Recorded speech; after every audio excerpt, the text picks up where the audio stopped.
gets recorded as an audio. Ladies and gentlemen, welcome to episode 509 of Just Joshing. I am your host, Joshua Pintoresco.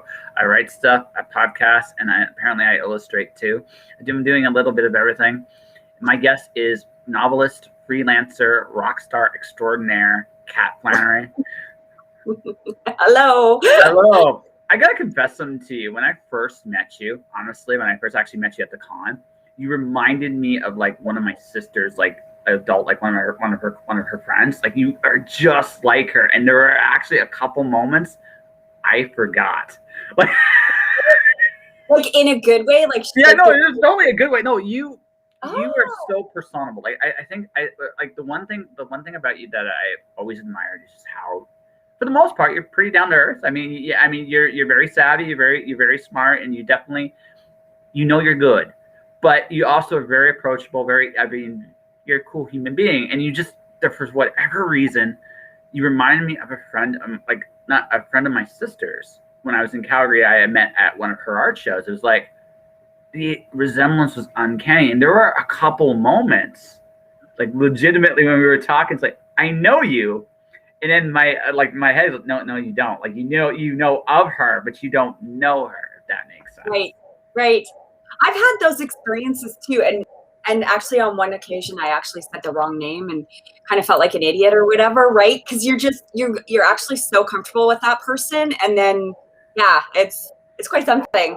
That's cool. Yeah, that was my impression of you. That was my impression of you. I mean, you're brave enough to come into my little booth.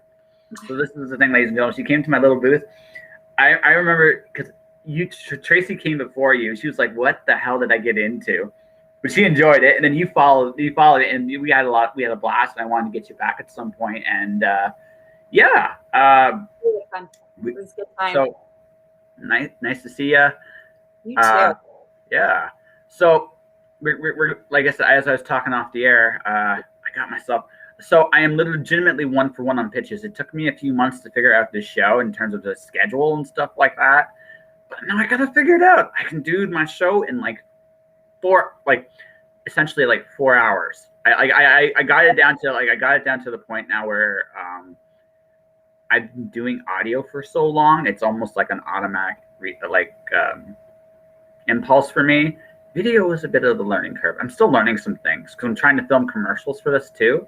And it's yeah, awesome. Because well, why not, right? Because here's the thing, right? I have an audience. It's diversifying a little bit more because now I'm into video as well as I'm into audio. But I'm like, well, why not just, if I can do commercials here, I can say this podcast is sponsored by the letter Q because the letter Q is awesome, right? That kind of stuff. Yeah, right. Totally. But yeah, you're trying to get to that point where you're trying to get to that point where people can recognize what you're doing, how you're doing. Like you understand. I think you understand this probably a touch more than most. The importance of marketing, and the fact of the matter is, you got to recognize what you bring to the table. I think that's honestly the hardest part of freelancing. Oh yeah, definitely, absolutely. I mean, you don't want to. For me, it's I still have a really difficult time tooting my own horn, I guess, right? Yeah. Like it's, for lack of a better word, I don't like the spotlight on me. I never have. You and I talked about this the last time that I sat with you. It's not my forte. It took a long time for me to learn how to market myself the way that I was comfortable, the way that was true to who I was. And I really felt when I was marketing myself that I wanted my readers and I wanted the people that I was teaching to actually know Kat, like through the marketing instead of just this persona, right? Like this person that didn't really exist. And you see that all the time, right? Yeah. Well, I mean, so this was the thing, right? I equate it to like the professional wrestling effect. You have to be comfortable enough on whatever platform you're at, whether it's here like on a podcast like this, or whether it's on television, or whether it's on like a radio, whether it's got to be a piece of you. It should not be the whole thing, but it should definitely be a piece of you, and it should be a part of you that people can gravitate and hopefully connect to. but it has to be authentic, because if it's not authentic, you've screwed yourself, because what's going to end up happening is sooner or later you're not going to be able to follow through on what you're saying, and once you have no credibility, you're done.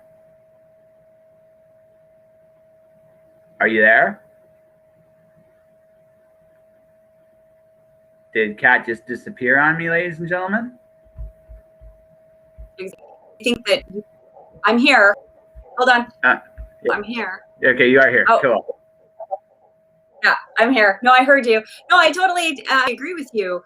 You have to give a little bit of yourself, right? Mm-hmm. If you don't give a little bit of yourself, I mean, how are they going to get to know you? And I'm just a big believer in, first know, like, you have to still have your private life. They need to know who you are. They need to, in this industry, you need to be somewhat approachable. You're marketing yourself online, which virtually is where you're going to have 90% of your sales. It's where you're going to meet 90% of your audience. So you have to be approachable and you have to be real. And if you're not, they will realize it. Well, yeah. No, and that's it. Like, you have to be trusted. And that's the one that, like, I mean, it's also the secret of my podcast. I've had hundreds of guests, and people like to come back on the show. If I was inauthentic, there would be no way people would come back. It'd be one and done, and it'd be like, thank you, fuck you, move on, and literally in that order. And so trust is the foundation, I think, of business. Period. And especially when you're just getting started, it's all you got. It's like probably the biggest fundamental. Totally, 100%. I also own a digital marketing company, and that's what I tell my clients as well. Like, trust your consumers, your audience. They have to trust you. They have to know you, and they have to like you, or they're going to buy from you. That's the way it is. That's how I would be, right? I want to know who I'm buying from. I want to know who I'm doing business with, and it's no different when you're an author or you're a podcaster. It doesn't matter, right? And that's why you're right, Josh. That's why people want to come on your show, because you're real. Mm-hmm. You're who you say you are, right? There's none of these false pretenses. And when you're done the interview, you go off and you're a totally different person and see them on the street and don't want to talk to them. Like, that's not you. And people get that when they're talking to you, and that's awesome. That's perfect. That's why I wanted to come back on. I had so much fun. Right? Yeah, it's always a blast to have you. So, okay, so here I have a theory about advertising. I want to see if you actually agree with me, right? Sure. If you're in advertising, you're the call girl that's paid to fake it, because the one thing you can't do that your client should be better at than you is enthusiasm, right? You have to believe in a product yourself, I think, to get the absolute best, but no one can do it as well as the person making the product, because they're the ones that put their heart and soul into it. So when someone's advertising, you almost have to, I'm not saying faking the enthusiasm exactly, but it's almost like you're more telling a story, because you deal with so many different people with so many different products. Mm-hmm. That each of them has to come up with like their own way. And that's why I think advertising is probably one of the biggest, most important things in freelancing, actually, right? But that's why it's not cheap. It's because I can't fake that enthusiasm that you have. You may not be comfortable selling, and maybe that's the service I'm providing you.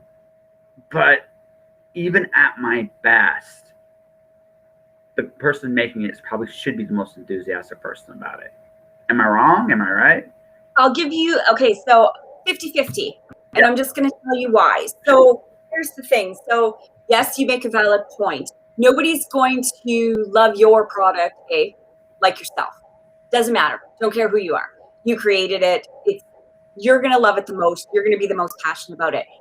But because I write ad copy and I write for my clients, that's where I disagree. And I'll tell you why. That's why I brought it up like this. Absolutely. And I'll tell you why. So my job as a digital marketer, social media marketer, or whatever, is to go in and to really get to know the client, to get to know their business, to get to know what they're all about. My job is to be them. basically, when I'm advertising for them. So I have to think like them, no matter what, right? And so it's just basically for me, when I go in, I'm never thinking about KatFlannery. I'm thinking about the client and the client's audience. And so therefore I'm writing it like them. Does that make sense? No, right? yeah. So I'm excited as if they would be excited. Like it's a different, I would never be able to write it if I was coming from me, like just from me. There would be no 100% right that way. So okay, first off, two things. Well, thank you, Joe, for your comment. Of course, you also have to back up the authenticity with substance. And once you grab them, you have to get them to stay. And that's what makes you have people come back to the show. So I am really flattered. Do you believe that? Thanks, buddy. But the second thing, what you're talking about there, I think you're a storyteller. I think one of the biggest misconceptions about advertising and marketing is that it's not story. It's nothing to be further from the truth. You're telling a story. You are pitching. That's what pitching is. Pitching is essentially, I'm telling a story to try to get you to invest in the story that is so good that you just have to see it to believe it. That's right. And if you treat advertising like that, it's easier to sell. Does that make? Yeah. You're totally. And I say this all the time. Because I did it totally different, right? Like I was an author, freelancer, blogger before I started my own company in digital marketing. That made me like I have a little bit of a different edge to it because I've been writing all my life. Like I've been writing fiction and I've been writing blogs and articles. So you're right. I take that story approach. Like we're going to tell a story and we're going to narrow it down to this, and that's what we're going to do when we advertise for you. So I look at it completely different, and words don't scare me, whereas words scare a lot of people. They really do. And words don't scare me. No, I mean, well, they sometimes can sound scary. I mean, sometimes that's the right thing, right? But I mean, it's all like that's like we were talking off the air.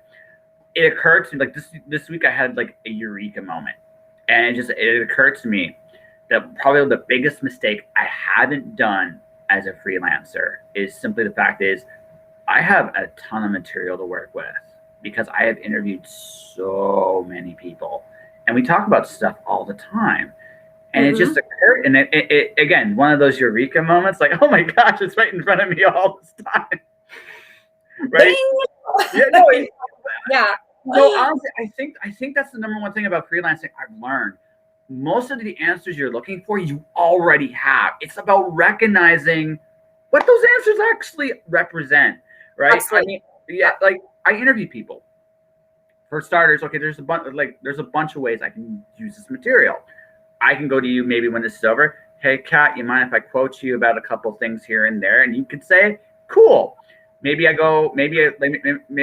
somebody goes to me, hey, listen, I'll pay you to transcribe it. And then I'll go to you, are you cool with me transcribing your thing into a magazine? And if you say yes. If not, but still that's a possibility. But then there's also just taking the topics we're talking about today. And like I said, because I know the fact that you're one of the savviest marketers I know, you're also a very good writer.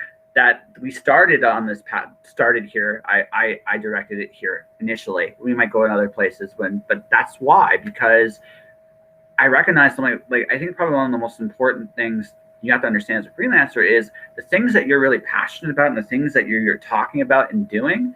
Chances are there's an audience for it everywhere. Absolutely. And that's what you got to recognize. Like it's that moment of ching.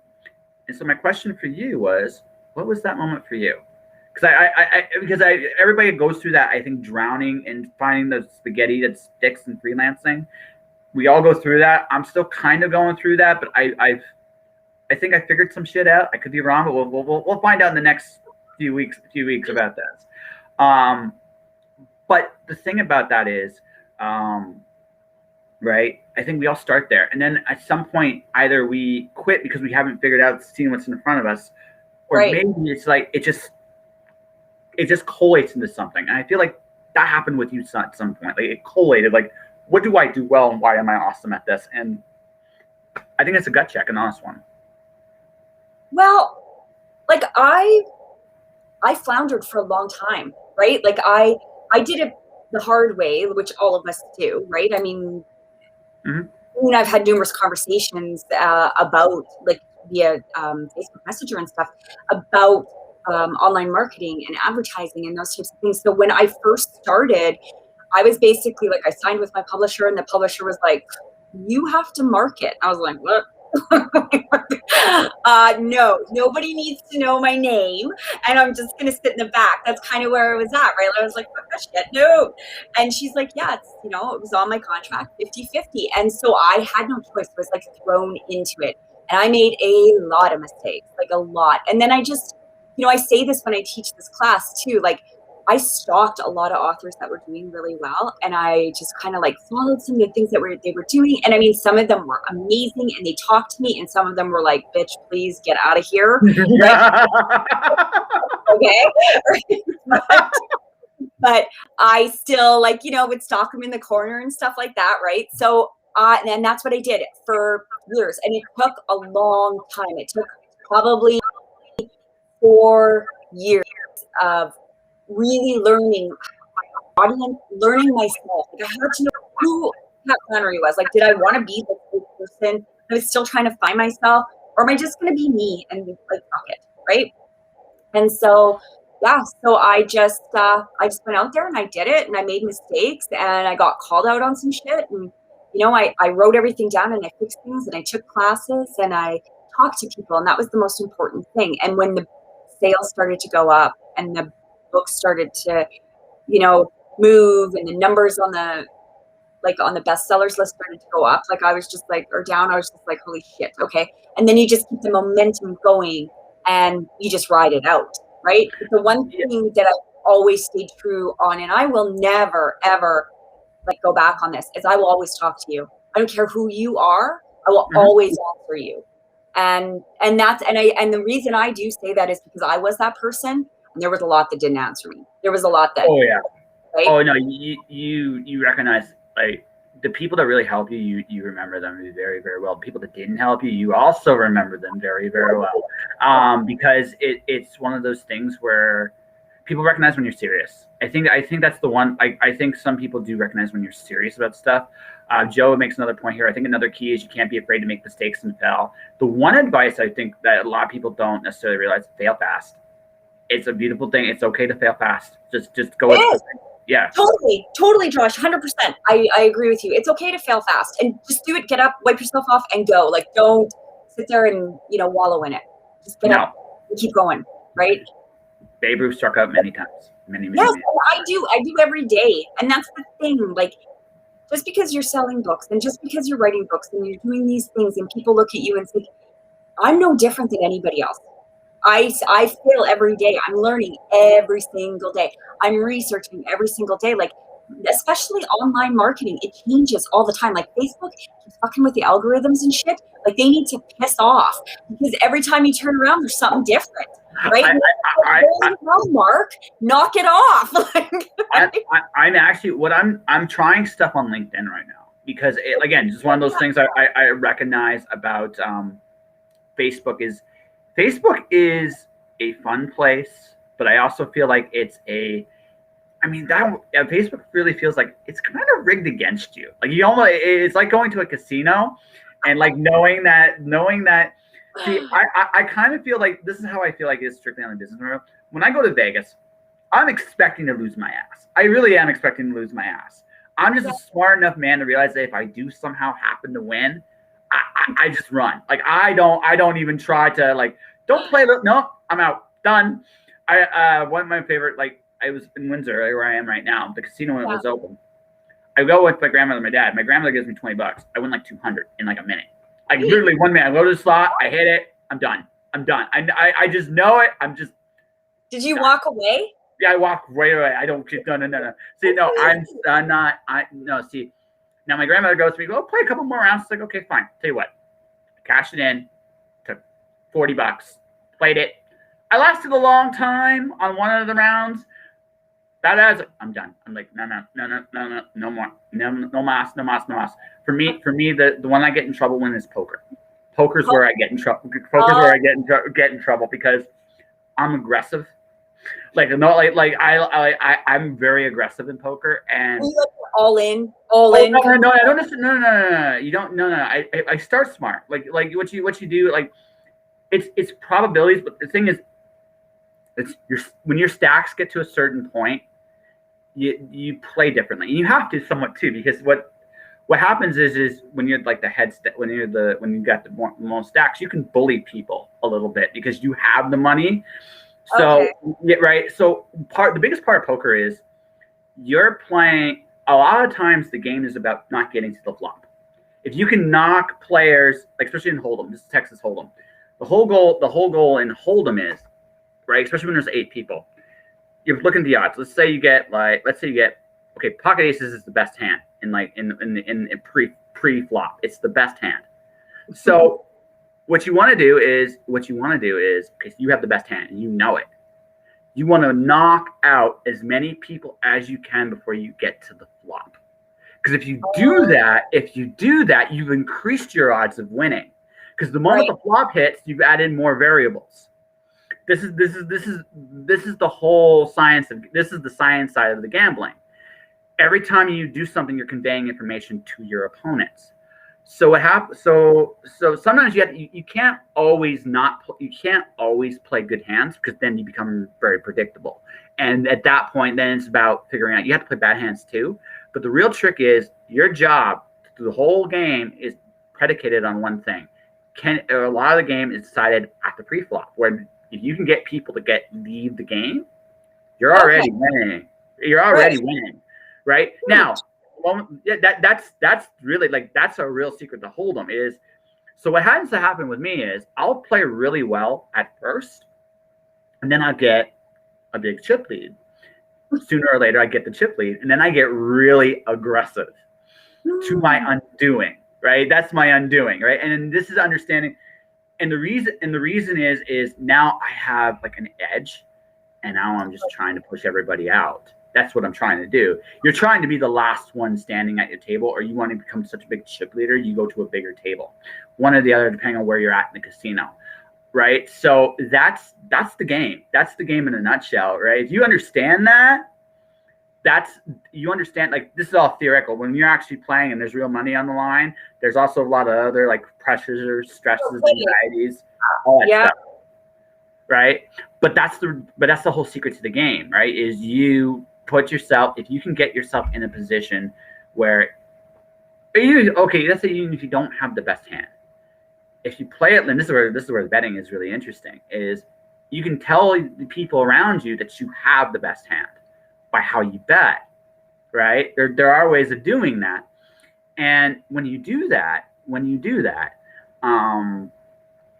you can sometimes knock people with better hands than you out, right?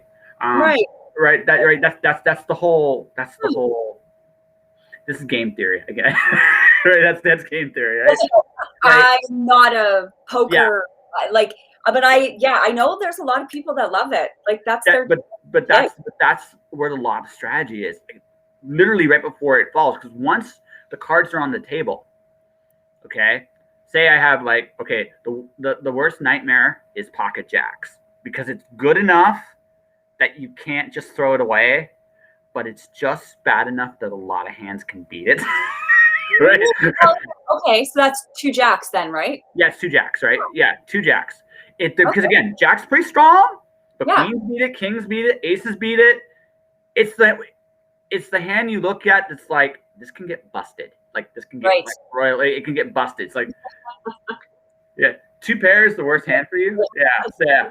So it's like, oh my God, because you're like, it's too good to just throw away, but it's just bad enough where you're just like, I hate myself just a little bit. If I don't even know, like that's when you're really playing on the line, right? Yeah.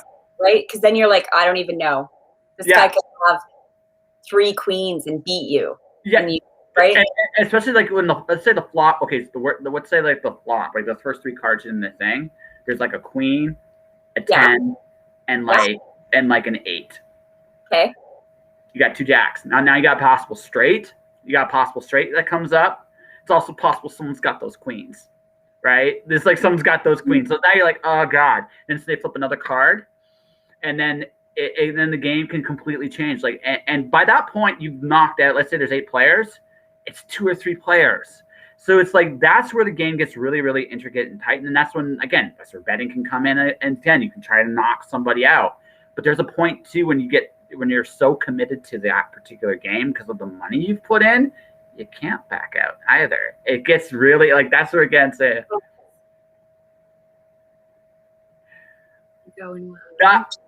Yeah, that's true. But there are limits, Joe. Like sometimes the smart move is to get out. Like sometimes you just recognize. Sometimes the smart move is just to get out.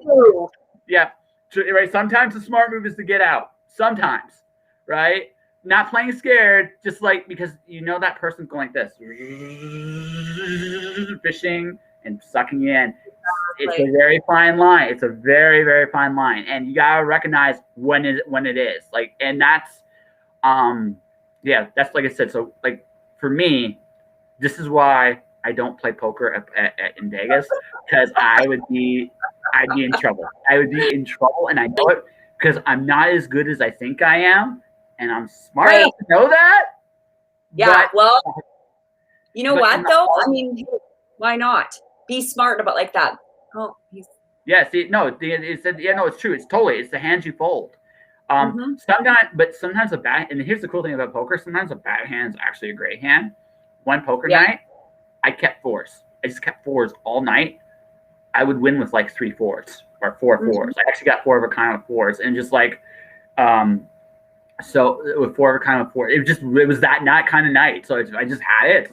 That's great. I'll play it. What like you just have one of those feelings and gut things, right? So, and when you get to that point, again, it's just sometimes bad hands are good hands, but that's. But you have to know when to hold them and when to fold them. Or something like that. Yeah. I'm sorry, we went down the poker rabbit hole there for a second. Just like I would never know. I would never know. I would have. I think, but see, I think someone like you would get good at that because you seem like the kind of person that would study. There's a lot of actual like. Oh yeah, you gotta like, read people's movements and their eyes and shit like that, and I don't know.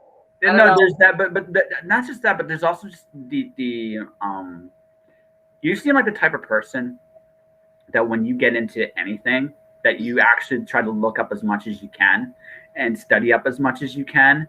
You seem like somebody that maybe it may not be quite your comfort zone, but I think you probably would do surprisingly well if you prepped. It's just one of those things where it's just like, I'd be afraid because you'd be like, this is my first time. People would be like, ha, but you know all the numbers and probabilities and you can make decisions just based on that. And you can go pretty far. There are fundamentals that I think you can't control luck, but you can control a lot of other things. And it's like, yeah, I don't know. Well, you got me pinned on. I'm a researcher. Like I nerd out on a bunch of shit that people are like, why? Like, why? Yeah, well, that's it. Well, because but it's what you do because you're organized. You have to be like you have incredible discipline because I know this as a freelancer. It takes incredible discipline to be one, right? Yeah. Like it's. I have said this multiple times on my show. It's a mindset. It really, really is a mindset. 100%, and you have to recognize, like I do have a job right now as an quote unquote essential, whatever the hell that is. But the thing about this, that's not my job anymore. It's not like it's there to help me get some extra money. It's not my job. You know what my job is? My job is every day. Yeah, every day I am interviewing somebody amazing like yourself. I am pitching. Yes, exactly. Every day. I took a break from it because I'm trying to figure this show out. But I figured this show out now. I'm pitching again. First pitch, I scored because it was just like again. Oh, so awesome! I'm so happy for you. That's wicked. Yeah, it just occurred like again. It's just I one of those duh moments where it's like all this like material. I have all this material of people I talk to all the time.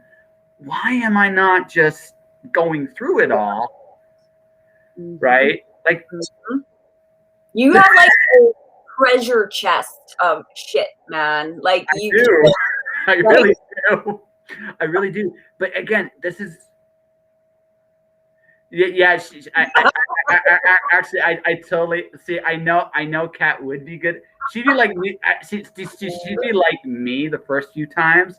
Get a little too aggressive or a little bit too caught up in something, but she'd get good and she'd be scary, like really, really scary. The Italian part.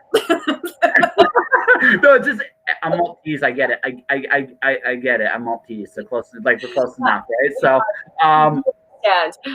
but no, that's totally that's totally the mindset, right? Is you have incredible discipline, you have incredible poise, you have incredible confidence. No matter how much you don't want to necessarily talk about yourself, you know what you're capable of. So you have that iron rock discipline. So to me, that's the building blocks to being good at practically everything. Ultimately, no, I'm not saying. Okay, let me carefully rephrase that. Just slightly. That doesn't necessarily mean you're going to be good at everything, but the foundational blocks to at least learn about stuff and learn new skills. That is the key. And it doesn't matter what you do. I agree. Yeah. Yes, I do. Like you can, like, you know, that whole saying, you can be anything, right? If you put your mind to it. Like you can be anything if you put your mind to it, put the time into it as well, right? And kick your ass every morning to get up and do it. That's the big thing, is that people just don't want to get up and do it. They get lazy, right? But you can, like, I get questioned all the time from aspiring authors. Like, how do you do it? You got to get up and do it. You got to get up and do it every day, even when you don't want to, right? Yeah. You just set up a game. Again, yes. There's whiskey there, dude. I will come. Yeah, no, I'll play. I'll totally play. Hold on. We'll keep it hold 'em. We'll keep it simple because make it hold 'em. That way everybody knows the game or relatively knows the game anyway. I can't believe, like, we just literally negotiated a Texas Hold'em night at When Words Collide right here and now. This is awesome. Just so y'all know. That's right. This is awesome. So guys, when and if we do When Words Collide again in person, that this is going to be a thing. There's going to be a poker night. So she's going to have whiskey. Yeah.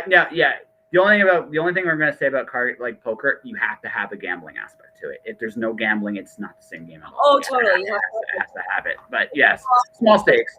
Yeah, exactly. Small stakes. Yeah, it's small stakes. Maybe fun little bets, but that would totally be a fun night. Oh yeah, it would be a blast. Yeah, it would totally be a fun night. But no, so novels were first for you then. It wasn't marketing and advertising. You just wanted to do novels, and that was your goal. No, freelance was first for me. I was a freelance for like 4 years. Then I realized, how do you know I'm not right now? Just saying. Just kidding. What's in her drink, ladies and gentlemen? It's not coffee, let me tell you. It's right.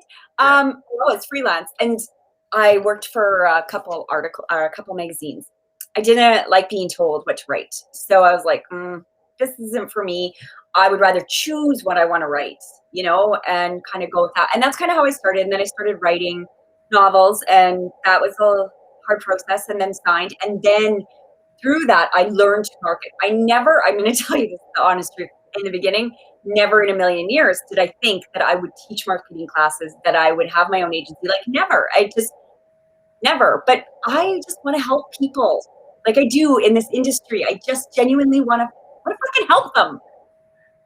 Well, yeah, because actually, so I can speak to this just from interviewing so many people. I can tell you, like, most people are very uncomfortable talking about themselves. We were talking about this at the very beginning of this, but you have to, because honestly, because at the end of the day, if you're not willing to put yourself out there, someone like you might write a better book than me, and it is entirely possible that enough people will catch on to it that you'll overtake me. Word of mouth ultimately is the best form of advertising. 100%.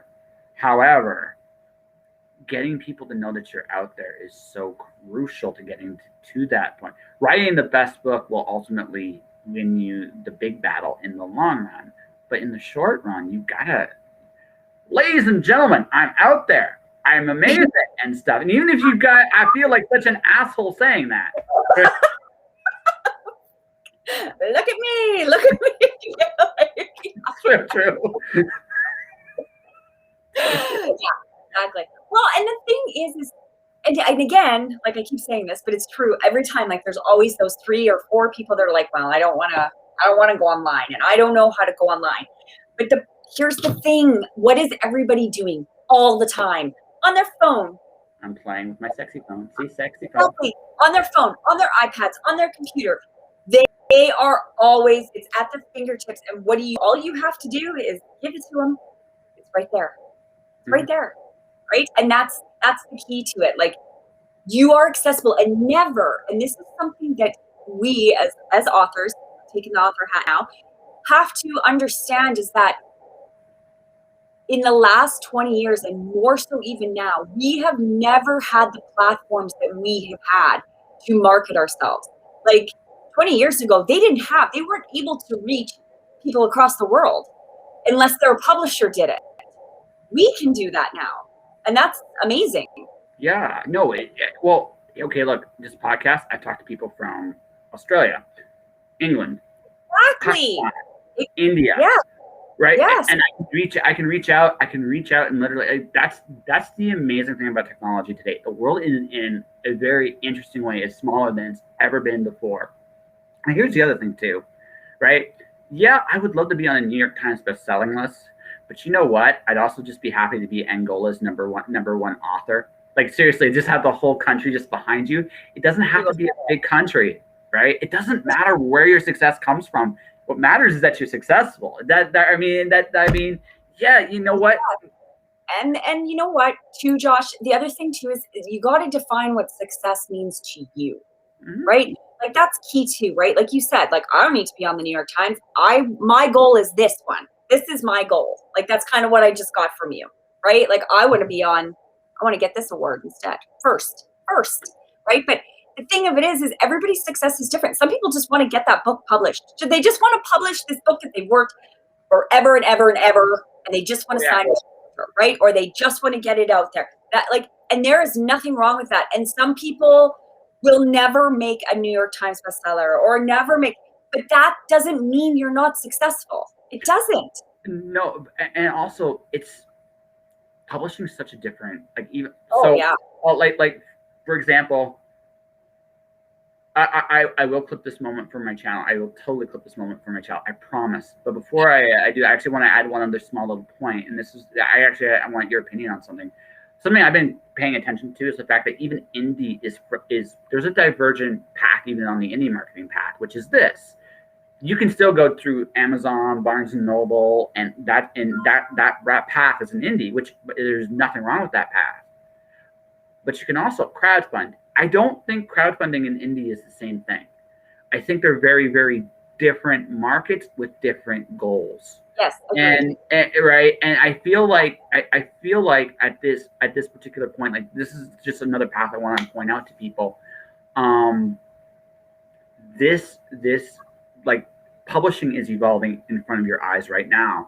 And you're gonna find like what is considered indie even a year from now might be a very different thing than what's considered indie now. So that New York Times best-selling list is nice, but it's great marketing. It's actually good marketing copy. But people, but you can get yourself in front of millions of people too. Yeah, exactly. That's we're kind of at that age. Like it seems to me like traditional publishing has become very corporate. Nothing wrong with it, by the way. Nothing wrong with it, but you're right. Like especially the big six, right? It's very, very corporate. You're 100% right. You know, yeah. There's a very corporate, and there's nothing wrong with that. There's you know what, it's worked for them, right? It's worked for them, and there's indie is becoming like, I feel like from the small to medium sized, they have taken the place of the small to medium sized presses, and I think. Although I do think some medium-sized presses are still always going to be around because there are certain ones that are really they know how to run their ship and they know what they offer. Exactly. I had a very hard, like, this was a very hard thing. I recognized. I did 2 books last year, and I could have gone back to my publisher for both of them probably if I had asked. But I realized that honestly, for me, it was better to go on my own because I have more reach, and it's just because, and this is just like and also ironically, I help them because what happens is that I get more stuff out there when they start looking for my backlist. The fact that they have something will actually, in the long run, hopefully help them. Right. Yeah.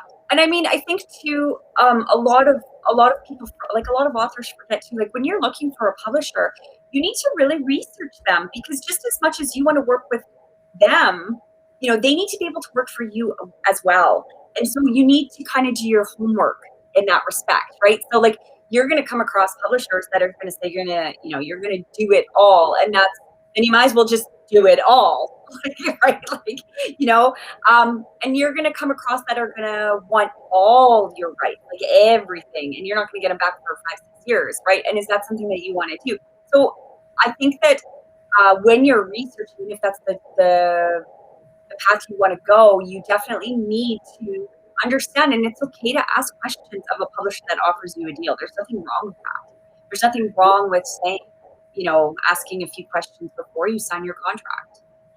And there's nothing wrong with knowing what you're worth going into it too. Like the thing is, I mean, you got to know what you clearly want from that publisher. Like some of reiterating what you're saying, right? Does the publisher have access? Like something that we were talking off the air a little bit was reselling, right? KatFlannery, the novelist. I'm sure KatFlannery wouldn't mind being KatFlannery, the movie producer, right? Right? I mean, because that would be cool, and it's possible. It's like, right. It's a strong possibility. Like one day you're going to have someone, if it hasn't happened already, someone's going to come to you and say, "Oh my gosh, your books are absolutely awesome and amazing, and I would love to option them for a movie." And you'll be like, "Yes." I would be like, "Yes, of course," because I'd be if I didn't. But I don't think like that. I just, you know what? I know, like I adore you, Josh. You just boost me up. Just make me feel so good about myself. but no, it's about what's possible, right? I mean, I look at the fact that, I mean, look, one of my little indie books is Alice in Wonderland is Greek mythology, right? That's Alice is Pandora. She opens the box. I have a video game / board game concept. I totally like because I learned something very, very valuable. Again, I mentioned this earlier. Freelancing, it's true to writing. Publishers, where they make their money is they resell works over and over and over again across the world to different buyers, different language rights, what foreign language rights there is about. That's what first rights, worldwide, all these rights are about, right? You're not just selling a movie or a book or a property once. You are selling it many, many times in many, many, many forms. And I actually feel like, especially for authors, it's one of the most underutilized aspects. I mean, audiobook, we figured this out. Audiobooks is a big part of it, but you're still thinking kind of small. Why stop there? Why not just think about, okay, what's so cool about my story here? Can I turn it into something like a game or a movie or a TV or because you never know.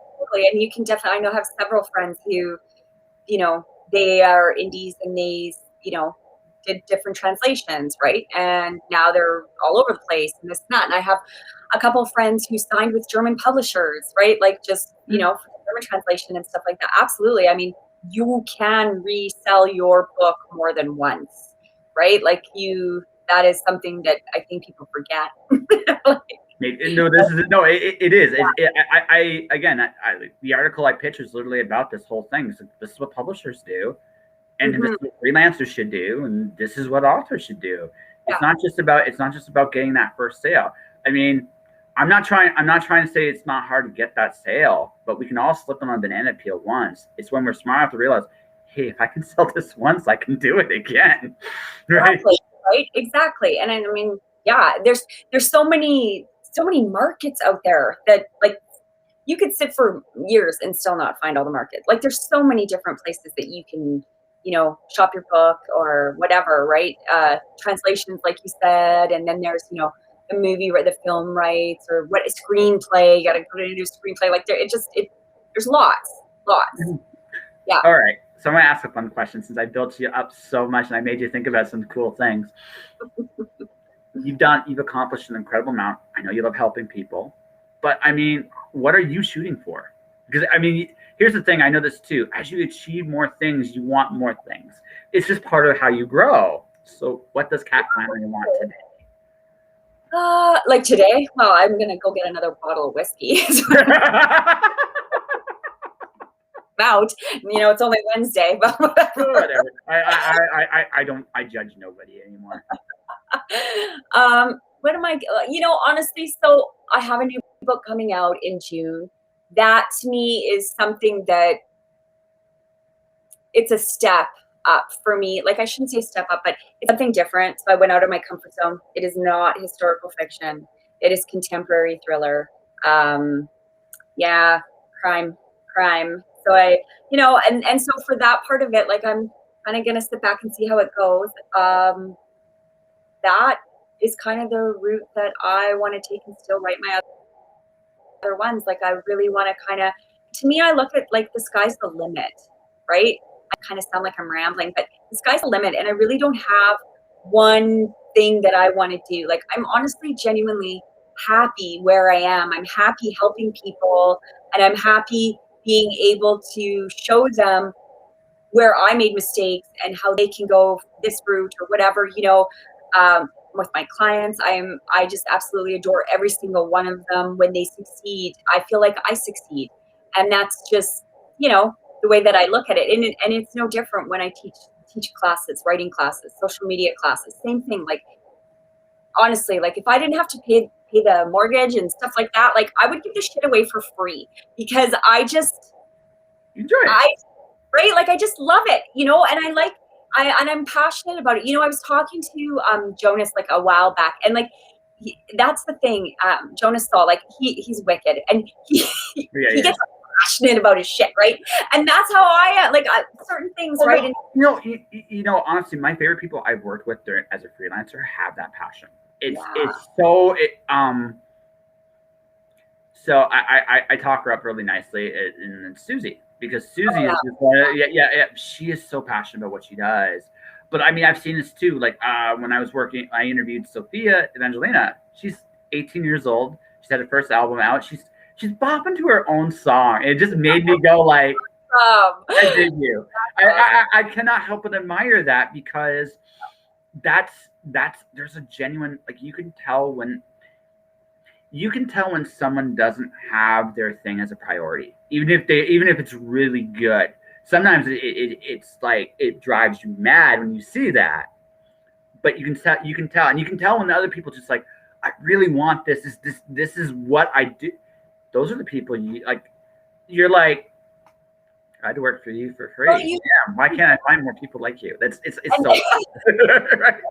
So we're all human beings, and we naturally gravitate to people who are, like, approachable and upbeat, and like we just do, right? You don't gravitate to the person who's got the wall there, right? And that, hey, like, just a little tidbit for everybody, that was the thing for me that I had to learn, because I had a wall, right? Like, I had to learn to step out a bit and just talk and things like that, and let people know who I am. I had a big wall, and I remember sitting at my first book signing, and nobody came to my table, and I was like, what is going on? And my publisher's like, you're unapproachable. Like, you need to I have so Phoenix Comic-Con.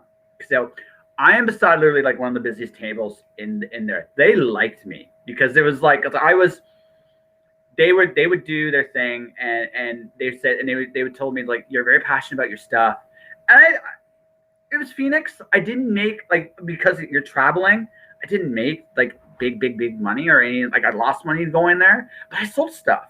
Yeah. And then there was this guy beside me. I remember this. It killed. So third day was a cheat. I'll tell you, like, the third day they cheated. It worked. It definitely was distracting. But the first day, the guys there were really good. They worked for the NBA. They were promoting it like a movie, and it was really cool. They did stuff. They got their buddy. He had this comic that was really, really. I sat there all day. So the guys to my right, they're enthusiastic, they're passion promoting the artist guy all day long. I was promoting my stuff, and this guy would just be silent and nothing, like just. And I looked at him. I looked at the comics. I was like, I looked at the comic. I had to. I was just looking at this, and I was like, and I looked at, why aren't you talking? Okay, in the same aisle. By the way, in the same aisle I was in, he had Jake the Snake Roberts literally down like 4 booths from. Oh yeah, it was so cool. It was cool. I got to meet Jake the Snake Roberts that weekend. It was really cool. Yeah, awesome. And yeah, Jake the Snake Roberts on that. You had some incredible displays of other things down there, right? Now Sunday they now the movie guys cheated. They brought this really hot like hot busty blonde, and she was promoting their stuff. I mean, you could not help but notice. I mean, her shirt kept slipping up. It was just like, okay. I mean, this is this is the only things I only have. It's like that will get attention no matter what. Yeah. But even they came by the second night. They watched him for like 5 minutes, and they looked at me. I looked at. I don't know why he's not like. This is what you're here to do.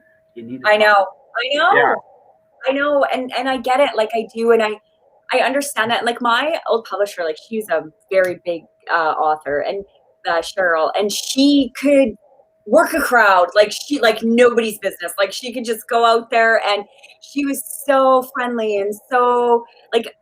And I would just sit there in awe and be like, how the hell is she doing this? You know, and again, that's still not me. Like I'm still not like out, like really out there, but I am more approachable. Well, again, you don't necessarily have to be loud. Like you don't have to be loud. This goes back to something that we're going full circle here. And she was loud. Oh my God, no, but she was just like she was just so good at it, you know. Yeah. And people loved her. Like they loved her, and they still love her. Right, but yeah, she was just, and I would just sit there and watch her and just be like, it's like, what am I doing here, right? What am I doing here? Why am I here? But but it's opportunities. Like for me, like this is where I had to learn how to sell. Phoenix, when I was living there, not when I went to the con, but when I was living there, has this like art event called First Friday.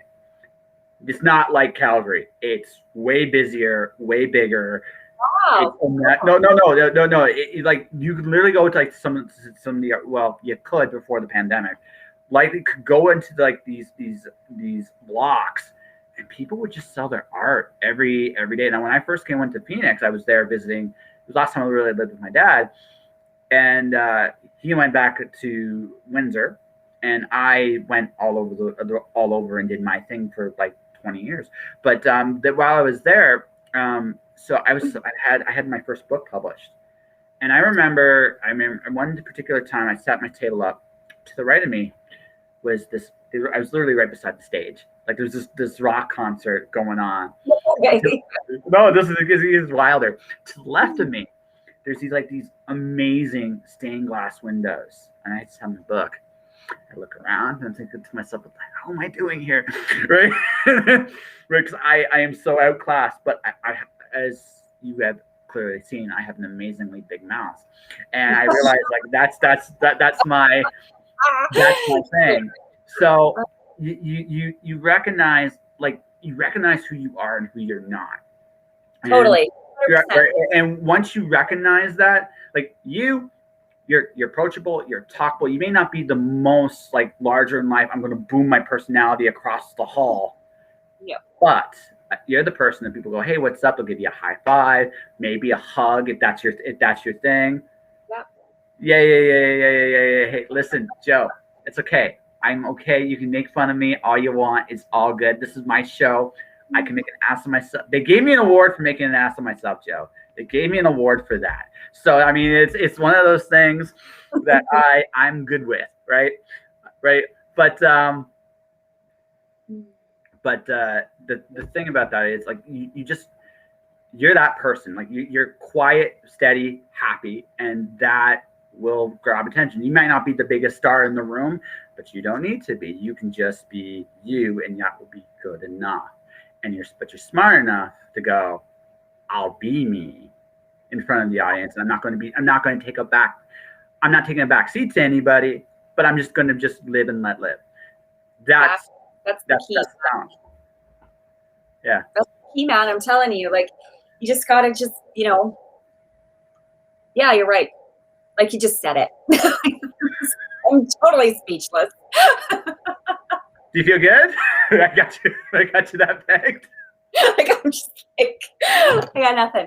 But no, yeah, and that's the thing. You're 100% right. Like, it's just you don't need to be out there. You don't need to be jumping in front of people's faces. I mean, if that's your thing, go ahead. But I mean, whatever. Like, just be you and know what you're capable of, and have that confidence. And there's a thing called like that, silent confidence, and that's what I call that. Right? Like, just kind of sitting there. You don't need to jump out in front of people. You shouldn't have to. There's a fine line with that. Like I wanted to see, there's an author. He would literally rip books up on the stage just as part of his yeah, no, it's back when Warren Ellis was actually safe to talk about. He would show different things on his website, just different acts, different shows, different things of different people he knew. And one guy was actually ripping pages out of the book. It proved a point because he was promoting. It was something about his current book he was promoting, and I just looked at the performance art of selling books, and it's an interesting thing because here's the biggest challenge. This is the honest thing about selling books. It's really hard. You're trying to convince people that your words are worth their time and their energy and their investment. And unlike any other form of art, I can look at an illustration and go, "Oh my God, that's so good," right? And if I need to have that feeling in my life, I'm going to buy that piece of art. You don't necessarily know that from a book until you read it. That's what makes selling books so hard, because it's not. Exactly. You don't have that luxury. You don't have that luxury. A lot of other arts have. Yeah. Totally right. Like, you don't know. You don't know if you're getting a dud. You don't know if you're getting like this bestseller, this amazing story that's going to take you away and you're going to wish it never ended. You have no idea. No. And you're right. It's very hard. And I remember, I remember getting rejected by publishers, one after the other, and I mailed them to my office. Well, anyway, I ended up burning them later, but that's a whole other story.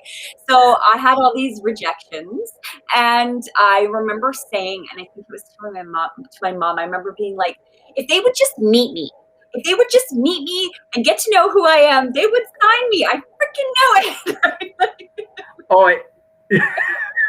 Everything is on paper, right? And everything's through email. And I was like, they just knew. But it didn't. And I just had to, truck through and whatever, and then, finally signed. But yeah, even still, it, and that's the thing. And for authors, that is the biggest thing. Nothing is face to face anymore, and it's very hard, right? I mean, even now, more so now, but before COVID, blah blah blah. I'm talking our job is not face to face when we're applying with publishers. It's not. It is a freaking query letter and a synopsis that damn well better be right. But well, yeah, for the most part. Although there are some interesting opportunities. There are. Like for example, about 2 years ago, I got to meet Sheila Gilbert from DAW. I got to meet her, and she's fun. I got myself in a little trouble because we couldn't find each other. We were right, so we ended up going a little later than we intended. So we didn't have as much time. She was having fun and she had to go, and I could tell that I made a good impression. And this is right, and that's here's the thing. You're right. If people got to know you, they would say they would at least hear you out. They would hear you out every time. Here's what I learned about this interesting little game. Official channels, you have to go through them, and sometimes. So this is my plan. This has been my master plan. I'll see what you think about my master plan. I got 3 books. Yeah. I got 3 book series I'm going to do independently. Lights Out, the next book I'm releasing, is actually also my first illustrated attempt at illustrate. I don't know if it's going to be good, but it's just me going all in and trying something very completely out of my comfort zone. If you like skulls, trees, and digital, cyber, binary stuff, that's going to be a lot of the design theme of that book. That all said, what I'm going to be doing with that one is that one's going to be my attempt at crowdfunding. Every other series is going to be on Amazon and going wide, and eventually going wide. And then I have one book that's literally in my. I've written a good chunk of it already, and I got a little bit more. That's the one I'm going to be querying to publishers.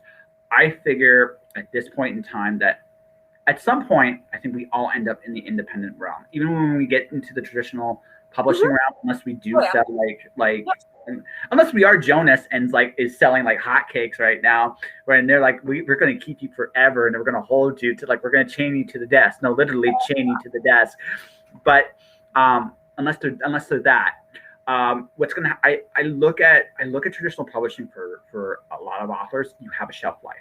And it's not a bad. I'm not saying that in a bad way necessarily. Just like you're going to come in for so many books, you have an opportunity to be on another platform to present who you are.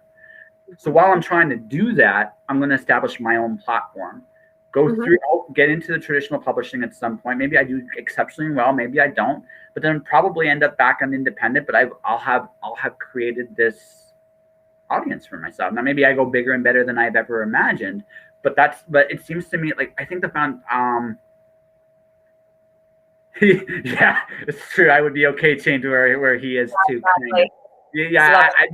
For the most part, I wouldn't want the chain for too long because there's a very chain to the rocks concept that I'm not sure I really want to have. There are certain Greek tragedies that ended that way. We're not going to go down that path, but yeah. That all said, like I feel like I think writers have to learn. I think especially now, you just have to be flexible, and it's not about prestige anymore. It's just about willing to go on the ride. Am I crazy? You're right. Like that's the thing, and I've never stuck with one genre. Like never. Yeah. Right? I think I have 9 books out, 3, all different genres. They all like meld in to each other at some point. They're not just strictly paranormal, or there's so many cross genres throughout them. So I've always changed things up. Now I've really changed things up, and I just think that that's also our job as writers, right? Like to entertain, and that's the key too, right? So I think that that's a great plan for you. And yes, we do. We definitely have our foot in the indie world. I think a lot of us do go back and forth. Because we do like to have some of the control, whereas you don't, right? I have my foot in both, and I quite enjoy it, and I quite liking it. I love it, but yeah, I'm excited for you. When's your next book out? I'm hoping April. It's gonna be lights out. Awesome. Yeah, I'm hoping April. I think so. I'm doing I think I'm going to take a step back and actually get a regular day job that I'm not physically killing myself at it. I'm tired of that. I'm never doing that again. I'm just, I'm done. So while I'm recalibrating right now, right in this particular minute, I'm still doing freelancing. I'm going to be freelance writing. I'm going to be doing this podcast, try to get into Twitch and YouTube, become affiliates and make my zillions and zillions of dollars that way. And I keep diversifying that way because I know who I am that way and as a writer. I released 2 books last year. I want to release 4 this year. We'll see if that actually happens. But my goal is 4. If I only release 2, I don't kill myself. Like, how dare I only release 2 books in a year? No, I'm just gonna keep doing my thing. And then what's gonna end up, I think, eventually happening is as I keep, because again, business-wise, my backlist is going to be what makes me, in the long run, is what makes almost every author money. It's not really your front, it's your back. Until you get to a certain point, then you get it both ways. But exactly. Yeah. Just keep that's it, right? So I'm doing the written and illustrated book. It's also teaching me some things too, because when I'm doing stuff, when I'm making stuff happen, I understand every aspect of the business, and it gives me a background. And there's also, I secretly have comic book aspirations as well, but I don't know if I get to all of those. Yeah. I do. I really like. If there's anything this time has taught me, and I actually have a great question for you when I finish this point. anything this time has taught me, it's the fact that life is long on possibilities, but you only have so much time. So embrace all of them because you never know what you got. Exactly. What you're good at and what you got. Yeah, exactly, and just go with it, right? And even if, and it's okay to suck. It doesn't matter. You did 100%. It. Yeah, you did it. Learn from your suckism, okay? Yeah. Like, that's the key point, is learn. When you suck or you light it on fire, learn, right? Mm-hmm. It goes both ways. When you bomb, why'd you bomb? When you're successful, how'd you become successful? Yeah. Right? And both time, keep going. Like, exactly. Keep going both ways. 100%. So so I guess because you have gone into different genres, I kind of want to ask you this one. Because you've done a lot of books.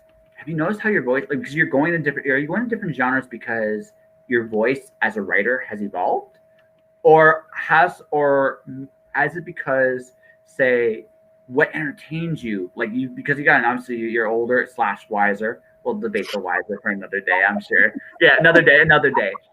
But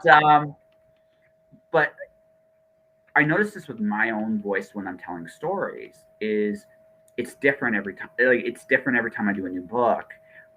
I like to think I've grown, but time will tell on that. But I noticed that the things I valued when I was younger, I value some of them still, but not to the same way. I also have more experiences now. And because I have more experiences now, right, I can relate and tell different stories than I could when I was younger. For you, because again, you cross different genres and you're taking more chances going out of your comfort zone. Is it because you two have grown? Are you seeking growth? Or is it just because you've just gotten to a point where this entertains me more now?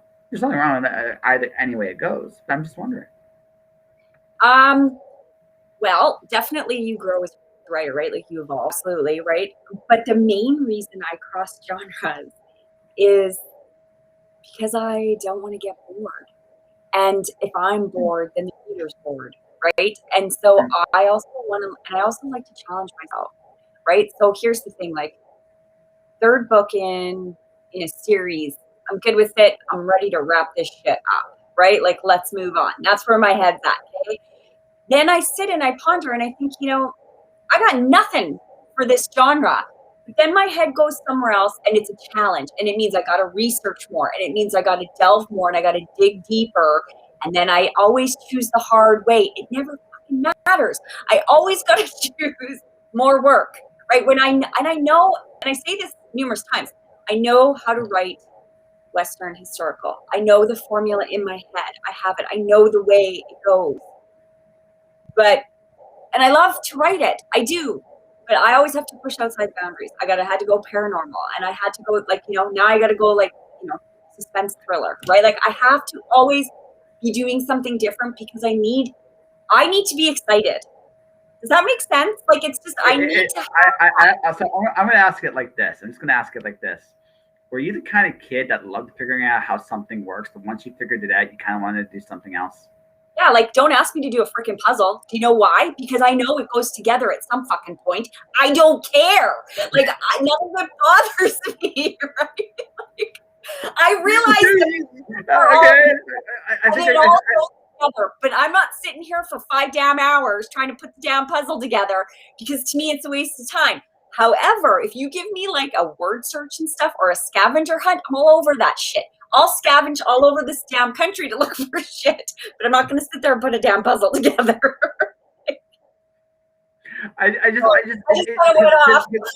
You mentioned formula, and it just clicked to me. It's like, once she figures out the formula, she's happy she's figured it out, but now she kind of wants to build another one. That's what I heard. I heard in my head when you said that. And I'm not a mad scientist or anything like that. I'm just a crazy author who likes to drink whiskey from time to time. But I just don't. I'm a reader too, right? Like, just like you are, right? Like, I'm a reader first. That's how I put it in my head, because so I've read, like, countless books, and I can always tell when the author gets bored, when the author's just like, meh, because I'm always like, I swear to God, I read this book somewhere. Where did I read this book? But it's a brand new book, and it's just repetitiveness, right? Because they're bored. They put out so many books every year, and it's the same, like, right? So they got nothing new. I don't know, and it's the same genre all the time, right? It's the trap, right? Because it's not always a trap. It's not always a trap. Sometimes it's just okay. You're Terry Brooks, and you've done Shanhara a zillion times, and you know you could probably do something else, but they're paying you a bunch of money to do Shanhara. Exactly, and that's exactly what it is, right? Like I just don't want to lose that. Does it sound stupid? Like I just don't want to lose no. And I don't want to lose that learning. I love to learn. We've talked about this, right? I love to learn new things. And with every book, I'm learning all these new things, right? So, and that comes my passion to write. Yeah, exactly. James, I will acknowledge James Patterson for one thing. He figured out how to turn his formula into McDonald's. And you know what? You have to give him credit where credit's due. Listen, there is something to be said about turning your process into a fast food joint. And if that's what you want to do with your writing, and hey, it pays the bill. Hey, look, McDonald's makes a lot of money, right? A lot of money over it, and you know what? For some people, that's where they want to go, and that's great. Like you know what? Hey, I love his books, like his older books. Love them. I haven't read the other ones now for a long time, but I loved his older books. Sidney Sheldon, all of them. Like that's kind of what I used to read, right? But yeah, that's just where I'm at as an author, and I'm not judging anybody else for how they choose to go about their own path in life in this whole business, because it is a business. But that's just for me. Like that's why I change. And I think, Josh, for you, yeah, there's nothing wrong with you going in this genre, that genre, whatever, right? Like I wrote epic poetry. I mean, and I got published traditionally in epic poetry. So I certainly have not gone down on the regular path, and I probably never will. And I'm actually really good at that. And I mean, the thing too is okay, a marketing aspect, just like throw this in here. As long as you are still having so here's the thing. So with all of my books, they're still the other ones, they're all historical. They all have suspense, and they all have romance in them, like a little bit of romance. So they're still getting that. Right. So you will keep most of your audience if you can still continue to give them what they're expecting in that route, like in that way. Right. So they know that they're going to get suspense. They're going to get a good story. They're going to get whatever. Right. So that's what I'm saying. It's when you are switching from such a big jump. I can't even think of an example right now where there's nothing wrong with that, but you're going to also have to learn to market in a different way, because you're going to have to market for a new audience. Oh yeah, no, for me, I know exactly where I fit, which is for me, I love like the pulpy dime novel, Japanese light novel. That's where I am. I'm totally cool with that. I love that in and out kind of thing. I like those fun stories. Now I want my characters a little bit more depth than say the old school pulp novels, because let's face it, like we have to evolve a little bit. But the basic concept of Roger Zelazny is one of my favorite authors. Mm-hmm. I love that he was able to put so much dense stuff in like 200 pages. That to me is like great writing, and that's what I want to aspire to be. Right? That's it. If I can be half as good, I've done a great job. That's how I look at it. Then that's me as a brand. But I think I figured something else out about you. I'm thinking I'm right. You love discovering shit. I do. I just love it. Like I'm a nerd. Yeah. I do. Like it's again, it's that creative aspect of me, and that's why I've chosen such a creative career, right, in writing and marketing. It's because you're always learning something new. I mean, the marketing industry it's always changing, constantly changing, right? So that's why you drink whiskey. That's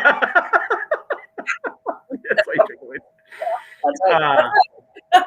That's why you drink it. I know. I understand. Whiskey. Like, if you want me to market that shit, I'm your girl. I'm actually shocked you don't have it like a licensing deal somewhere, because I'm legitimately shocked. But I mean, it's just like, You really could. I think you'd rock it. And I know most of us would be like, yeah, that's you. That's totally you. And it'd be totally fine. Couple more things, and I think we can call this a fun-filled interview. So you got a book coming out in June, and you got a course. So okay. Here's the thing I get. So when you teach, is it because I get that you enjoy helping others. I get that.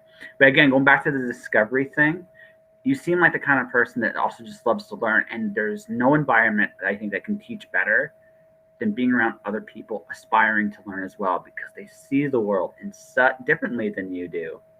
And they show you things you never considered.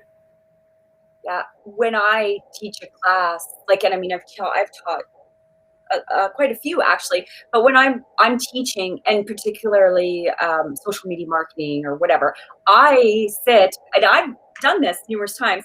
I could take it off my desktop and walk into the classroom and teach it with all the stuff that I have. I never do it, ever. I have it all there, and I go through it all again, and I find new stuff, and then new stuff that I'm using, because I got to teach myself something, because I got to teach them something that they might not know yet, right? And I just, yeah, like I don't ever use what I used from the class before. Mm-hmm. So if anyone wanted to start with a KatFlannery, where would you recommend people start? Like, what do you mean? Book-wise. Like, where would I recommend that they start? If you so I were to come up like I want to read a KatFlannery. I don't know where I want to begin, because you've got so many amazing books. Which one do you start with? To read? To read. Oh, The Code of Honor. The Code of Honor? The Code of, yeah. The Code of Honor is a book for everybody, like any age, male or female. Yeah, that one. The best part about the Branded Trilogy is that even though it's historical, I wrote it to relate to people now, like in any part of, like, it just what people go through, experiences, right? Being judged, being ridiculed for the way you look. We've all experienced that, right? And just because the book takes place in the 1800s doesn't mean that, it's not relevant now. So, but yeah, and then I The Code of Honor is probably one of my favorites, and then the third book in that trilogy, Sacred Legacy, is my all-time favorite, and that's just for personal reasons. So, yeah. Okay. So that's where you start, ladies and gentlemen. That's where you start with Kat. You got a book coming out in June. I do. Yes, nervous? I do. And you're nervous and excited? I'm very nervous again, because it's something new, right? Like, it's something new. I've taken all these years and grown an audience, and I know that they are loyal, and I love every single one of them. I don't want to disappoint them, and I hope I don't, right? I hope I give them that story that they love and that they can relate to. That's the other thing. I'm always trying to write stuff that people can take a little bit of something from it, right? I understand that it's fiction, but I mean, in the same sense, it's got to be real, right? It's got to be real to you, to me, right? In order for you to feel it. So The Memory Bell comes out in June, and yeah, like, it's a family crime drama, thriller, suspense. So and I hope that it kind of touches on everybody. I mean, we all have family that, we don't want to be family with. And we all have family that we've all been hurt, right? Mm-hmm. Then that's all I'm going to say. And I'm just going to leave it at that. But I really hope that, the readers really are receptive of it and they enjoy it as much as I did writing it. It sounds amazing. I'm just looking to make sure to see if I missed any comments on the all-powerful Facebook. So we kind of just. I miss you. You're fun. Yeah, I mean, I've always enjoyed. I always enjoyed talking with you, hanging out with you. Oh yeah. I'm gonna build you up before we get to the wonderful plugging of the site and course and how people can find you. And what I said to you at WWC is I still say it. I still mean it. You've worked very hard to get to where you're at, and I think you should be commended for that, and never forget your own worth in that. I know it's the easiest thing in the world to do sometimes, is to forget where you've been to get to where you're going. Mhm. And I think so every once in a while, take a step back. You've accomplished an awful lot you should be proud of. You're an awesome person. I'm glad I know you, and I wish you continued success. Thanks, Josh. I love being on your show. I love it. I will never say no to you, ever. No. Have to have you come. I'll have to have you come back when I break 600. So, what do you think of the new format? Do you like it? I love it. I do. I think it's awesome. Yeah, I've watched a couple there, and I flip it on in the evenings and watch your shows. And yeah, I do. I love it. Yeah. So there you go. You got yourself a code of honor. There you go, right there. So the Kat, you are a freelancer and an author. You do lots of cool things. Where can people find you? How they can contact you? And then I'll wrap up the show because I think we have a good interview here. What do you think? Oh yeah, I think it's wicked. It's always a good interview. You can find me on my website, which is just www.KatFlannery.com. You can message me on Facebook, which is just KatFlannery on my page, Pico Press. You can friend me on Facebook, find me on Instagram, KatFlannery, find me on Twitter, pretty much everywhere. You send me a message and I'll talk to you. And any questions that you have, climb at me, and I will definitely get back to you. And I will watch my feeds because when the date for the course that I'm teaching will be coming out, I will be blasting it everywhere. And maybe I can meet some people who've been listening. It'd be great. Yeah, that'd be cool. All right, ladies and gentlemen, this is the great KatFlannery. It's always a pleasure to have her on the show. I want to thank her for doing that. For anyone here watching, listening, if you want to support the show, you can do so a number of different ways. One of them is to hit the subscribe button on my YouTube channel, Joshua Pantellaresco. Another one is to follow me on my Twitch channel, twitch.tv/JustJoshingPodcast. I'm very, very close to being an affiliate there, so I'm hoping people will join in on the fun. Outside of that, stay inspired, keep shining in the dark. Don't go anywhere just yet, Kat, because I need to ask you a couple things before I disappear. But for everybody else, have yourself a great night. I will see you tomorrow night when I have a really cool special little guest. That was supposed to happen last week, but we're doing it tomorrow night. Anyways, guys, take care of yourselves. Bye.